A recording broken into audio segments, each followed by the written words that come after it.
বর্ষা নেমেছে, বর্ষা। আজ ঝড়ো ঝড়ো মুখর বাদল দিনে বর্ষা। এক্ষুনি একটা বিরাট বড় সম্বর ওপাশে জঙ্গল থেকে দৌড়ে এসে সতীশের জঙ্গলে ঢুকলো। জানি নে ঝড় ঝড় মুখর বাদল দিনে। বৃষ্টির জলে আমার পুকুর এবার ভরে যাবে। পুকুরে কিছু তেলাপিয়া মাছ ছাড়া হয়েছিল। এখানে আমার গাছগুলো বড় হচ্ছে আস্তে আস্তে।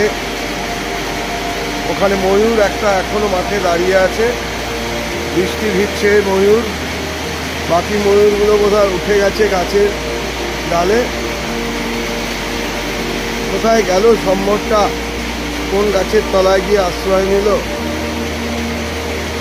অপূর্ব অপূর্ব এই জঙ্গলের গায়ে, এই আমার বাসস্থানে। এখানে প্রত্যেকটি মুহূর্ত ধন্য করে দেয় আমার জীবনকে। তাই অনেক প্রতিকূলতা সত্ত্বেও আমি এই জায়গাটাকে ভীষণ ভালোবাসি। আমি তার প্রেমে পড়ে গেছি।